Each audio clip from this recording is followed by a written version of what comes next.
What's up guys, iOS 11 is finally here and it seems too good to be true. There's honestly so many features inside of it, but in this video I wanted to share with you the top 11 features, the ground features of iOS 11 that make it what it is. So we're going to be going over the big stuff in this video, but don't worry, a lot of the more hidden, less known features we're going to talk about in the next video. So let's go ahead and explore iOS 11 and see what Apple changed in this update. Now, the very first thing is the lock screen. It doesn't seem different, but trust me, there's a lot to talk about here. So first off, unlocking it. Slide to unlock is back. You can actually slide up and unlock your phone if you don't have a passcode. If you have a passcode, the press home to unlock is still as it was. Now, the notification system on the lock screen has been rethought, so you can bring up older notifications right here, and that completely replaces the swipe down from the top over there. Super neat. And that way these notifications don't just randomly disappear, they're always there.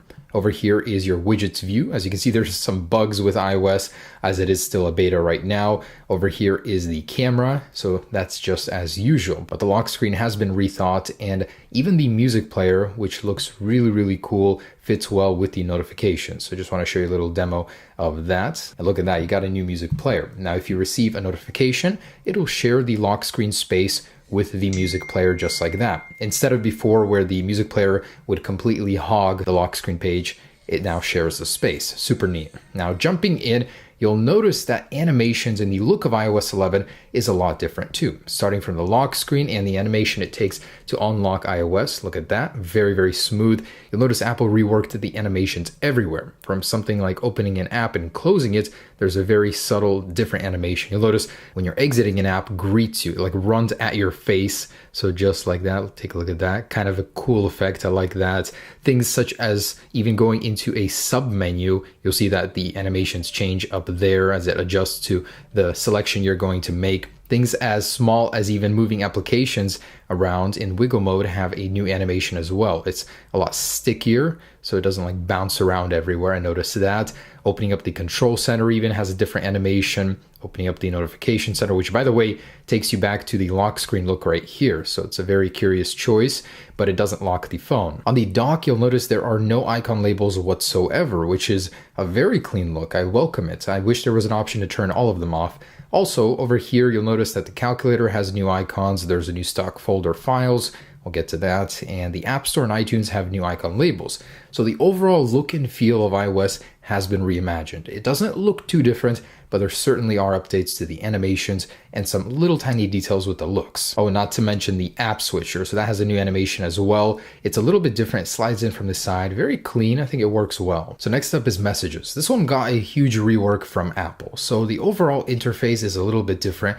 You'll notice it looks a lot like the music application. In fact, a lot of iOS 11 draws inspiration from the music application. But in here, jump into a conversation, and on the bottom, you'll notice that the settings have been a little bit tweaked. Instead of the 3 icon setup over here that was a little busy, you have this over here. And the App Store has a new interface down here for the sticker packs and things like that. So you can quickly look through those. If you want to do the heartbeat feature, it's still here, hasn't gone anywhere, just a nice clean new interface. And Apple has added some new effects. So if you want to go to the screen, you can actually see there are several new effects over here. There's a spotlight, and I think that's just about it. So there are some new effects inside of iMessage, which has been completely reworked. And iMessage conversations will now be synced across all devices, which is a really cool feature, as you no longer have to take that storage and keep it on your device. It's kept in the cloud instead, which saves you a lot of room. Next up, the control center. Personal opinion, I do like it. It seems a little hectic. Honestly, I think Apple could have optimized it just a little bit better, but overall, it does the job. It's exactly what I wanted, a one-page control center. So you have a slider over here for the brightness, a slider for the volume, kind of an elegant little solution there. So it seems like it's pretty limited, but don't be fooled. Not only is 3D Touch supported in almost every area here, actually in every area you can 3D Touch, especially useful on this one, which you could just slide up real quick instead of having to select an option for the flash over here. Of course, you have your usual toggles that are a little bit optimized, a little bit different. Looks really clean. You have a nice little animation when turning on orientation lock. This is the only one without a 3D touch toggle. Over here, you have a platter full of controls and stuff, and that's cool. You can even enable personal hotspots and other things. But it gets better, guys. You can actually control how many toggles you want to have in Control Center, hence the empty space up here. As you add more, this moves up. Let me add some and show you. So in the Control Center tab over here, go ahead and find a toggle. This is so similar to Flip Control Center, to CC settings, a lot that we've seen in the jailbreak side of things. But if you want to add a low power toggle, you can do that. So go ahead, select plus. Let's say, actually, we'll just add all of them. Why not? Let's go ham on the Control Center and magnifier. Cool. So we have all of these settings enabled. Now jump into Control Center. Whoa, look at that. You got a lot of extra things in here. So that's super cool. Low power mode. Man, thank you, Apple, for listening. What's good? Interesting question. Phone. Tell me your most interesting story. I'm certain you've heard it before. Look at that. Siri has a new voice. She sounds a lot more human, you could say. And this applies to both female and male voices. So Apple has been working for a long time to rework the voice and make it a lot more natural. Siri's got a new interface too. So Siri, what's the definition of pi? Which word? P-I. Look at that. As a New. noun, it means the 16th letter of the Greek alphabet. Greek letter pi. And check that out. So she's got a new interface, completely looks really, really clean, works well with the design language of iOS 11 overall. And there's also translation. Siri, translate oui in French. No. Oh, that's cool. This is in beta. It's not fully cooked yet, but look at that. You can translate certain languages right now in Siri. That is so nice. There's also a new Siri kit, more APIs, so Siri's going to get a lot stronger. You're going to see her in more third-party applications. So Siri's got a huge rework for iOS 11. And there's an entirely new learning system for Siri where she will make suggestions in a whole bunch of different applications based on your behavior. So she will learn your behavior, your habits, and she'll suggest things based on that. Apple gave a lot of good examples. Let's say you always hit the gym, she'll remind you, or you tell her to remind you something on a future date and she will do that continually. Basically she learns based on your habits. Now Apple Maps got a rework and it honestly fixes one thing that frustrated me the most: lane guidance. Apple Maps used to never tell you which lane to be in when turning. Now it will. Also, it'll display the current speed limit where applicable, where it can find it. And there's an altogether new feature called Do Not Disturb while driving. So if your phone detects that you are moving while using the navigations, it will basically put your phone into complete dark mode and it will only allow certain notifications to come through if you whitelist them. Not only that, there is a crash. There is a new feature inside of Apple Maps that will allow you to get detailed information inside of airports and malls. So it's going to be a slow rollout, but there will be hundreds of more, they say, each month. Now, photos and camera got a huge rework on all devices. In particular, the 7 Plus got some nice features too. But let's start with the general Photos app. If you actually jump in and take a live photo, you have several new effects you can apply. If you actually scroll up on the photo, you can see that there are several effects. Now you can choose between live, a loop on the photo, so it'll just go ahead and loop like that. And there is another one called the bounce, I believe. So it'll basically do a boomerang style where it'll go back and forth to your live photos. I see Apple is really getting with the times here. There's also long exposure, which is kind of neat. You can do after, mostly for nature and waterfall photos, but I think that's really cool. Also, which it gets better, you can choose which part of the live photo, the still image you want to keep. Some turn out better than others, and look at that. That's actually kind of funny. You can keep it right here, and you can make that your key photo of the live photo. Super cool. Now the portrait mode for the iPhone 7 Plus has received some updates as well. So it now works in the dark. It'll now show HDR and it's improved in many ways. So you're going to notice a much better experience. It's a lot higher quality too. So I can't wait to try that out.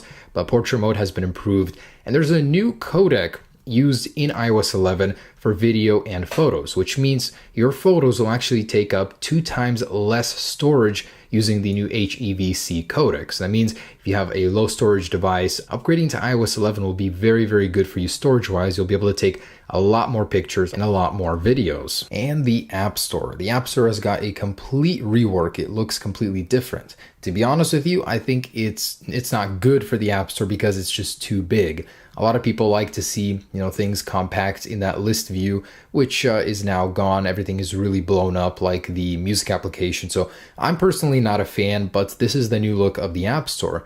there are several new tabs. So today, games and apps. And in here, you'll find basically what you had before, just slightly different placement in the App Store. Not to mention now applications, you can separately buy the in-app purchases instead of just the app. So you'll find the in-app purchases in the App Store instead of just within the app. So I think that's a little bit too much clutter, but Apple seems to think it's a good idea. And HomeKit has received support for speakers now. So that means multi-room support. You'll be able to set up speakers in one room or the other and be able to control them through the HomeKit here. HomeKit API has been expanded, as well as support with AirPlay 2. So those together will be able to control speakers and of course eventually the new HomePod speaker from Apple. Although it doesn't seem like much, a lot of people don't necessarily use this as a homeowner. It's a great feature to have, multi-room support. And the iPad, it got its biggest update ever. So starting with the Apple Dock, which slides up from the bottom just like that, you can quickly enter split view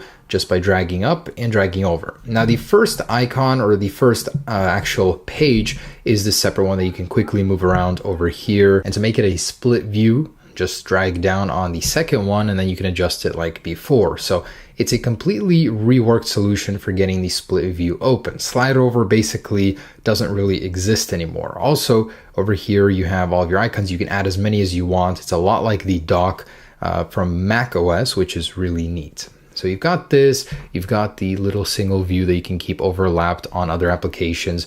But now to communicate between them, you have drag and drop. You can take files from one, drag them to there, and vice versa. You can even use the dock to hold on files from here. It'll open up a little mini icon if you have any in there, and you can drag files over to certain applications. It's super, super neat. Apple's solution for the iPad is great. And one of the cooler mini features is the keyboard. So Apple actually added a QuickType keyboard, so you can get the secondary icon just by dragging down or dragging up in some cases. So that's that way. This is this way. Super, super neat. I love a little feature like this. It saves a lot of time if you want to get to those secondary keys just like that. And files, this is such a welcome feature. The first native file browser for the iPhone. Well, of course, besides iCloud Drive, this one is for the physical files on the device. Now, before you get excited, it's not root access or anything like that. You'll be able to see files, but not necessarily the actual files of the phone, just the ones Apple wants you to see.